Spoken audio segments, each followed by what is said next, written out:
Could a strange substance found by a southwest Arkansas man be part of a government test? Well, that's the question at the heart of a phenomenon called chemtrails, now getting widespread attention.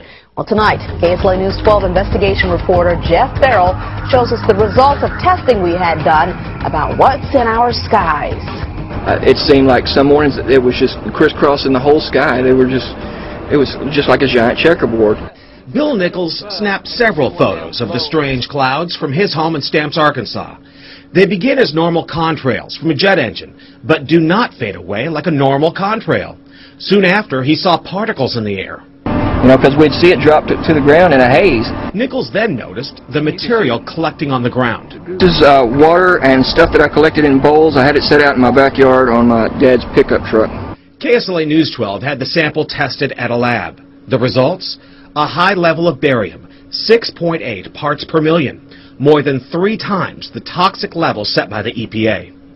Armed with these lab results about the high levels of barium found in our sample, we decided to contact the Louisiana Department of Environmental Quality. They told us that yes, these levels are very unusual, but at the same time they added the caveat that proving the source is a whole nother matter. Barium is a hallmark of other chemtrail testing, which even attracted attention from a Los Angeles TV station. There's already no shortage of unclassified weather modification programs by the government.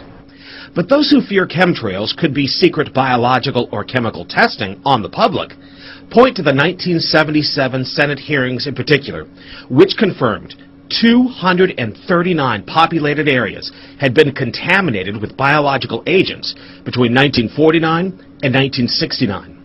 Later, the 1994 Rockefeller Report concluded hundreds of thousands of military personnel were also subjected to secret biological experiments over the last 60 years.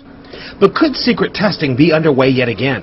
I'd rather it be something inert and benign, something that's, not causing any damage, but I'd like to know what it is. KSLA News 12 discovered chemtrails are even mentioned by name in the initial draft of House Bill 2977 back in 2001 under the Space Preservation Act. But the military denies any such program exists. Jeff Farrell, KSLA News 12 reporting. And it turns out until 9 years ago, the government had the right under U.S. law to conduct secret testing on the American public under specific conditions. Only a public outcry repealed part of that law, with some exceptions.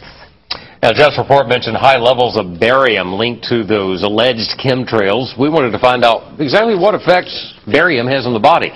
We spoke with Mark Ryan, the director of the Poison Control Center. Ryan tells KSLA News 12 that short-term exposure can lead to anything from stomach to chest pains.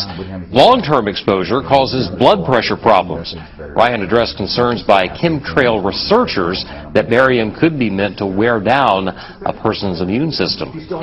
Anything that causes ill effects in the body long-term chronically is going to affect your ability because it's constantly working on the body. So from that aspect, yeah, that's a potential. Ryan says he's conducted research on his own about secret government testing on the public, but he's still a bit skeptical about the alleged chemtrails, at least at the moment, because the Poison Control Center has seen no calls about exposure to barium.